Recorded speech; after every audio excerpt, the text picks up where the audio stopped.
Hello and welcome to this video on discrimination in the labour market. So in this video we're going to look at wage discrimination and some of the causes and effects. So what do you mean by labour market discrimination? Well, this occurs when an employee uses some characteristic associated with the worker rather than just their productivity, how good they are at their job, to judge whether they should be promoted, whether they should be paid more.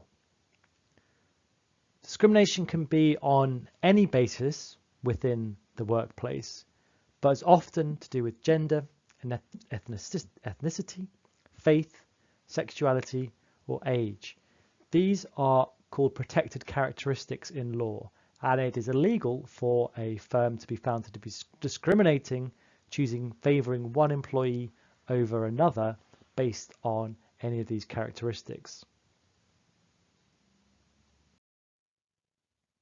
What is the impact of labour market discrimination in the wage rate? On the wage rates? Well, effectively, what we see is there is a higher demand for the non-discriminated group, so higher wages. But for the discriminated group, because firms maybe believe they are not as productive, perhaps, they have less demand for the people in the discriminated group of workers, so they would effectively end up with a lower wage rate. Now, one of the most common forms of discrimination in UK labour markets is to do with gender. This data here shows the average weekly earnings between men and women in different age categories in the UK. And in every category, men are being paid more than women. If we're to look around the world, the UK is no different to any other countries. The countries here on the left have the biggest gender pay gaps. So in South Korea, for full-time earnings, men earn on average 36% more than women. So these are the biggest offenders. Where are the places with the least discrimination?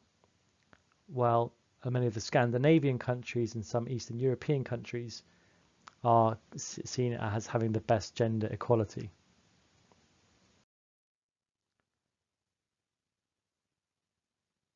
So despite this being illegal in many countries, there remains a persistent gap between male and female employees in many labour markets. So how might we explain this?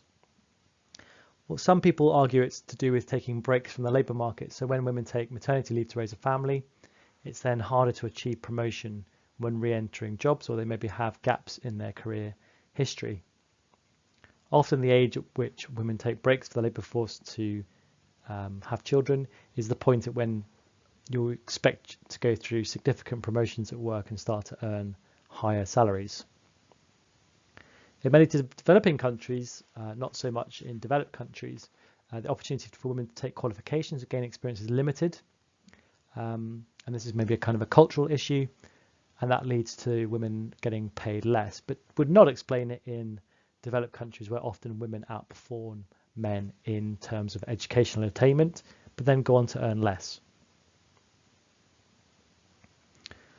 Patterns of employment might also help explain this. In developed countries, women are disproportionately represented in part-time work, maybe down to traditional ways in which the family unit function. Many females also tend to be clustered in service occupations, maybe to do with kind of admin, or caring, or cleaning, catering, which typically pay less than other industries. But there's no doubt that some of the gap is explained by employer discrimination.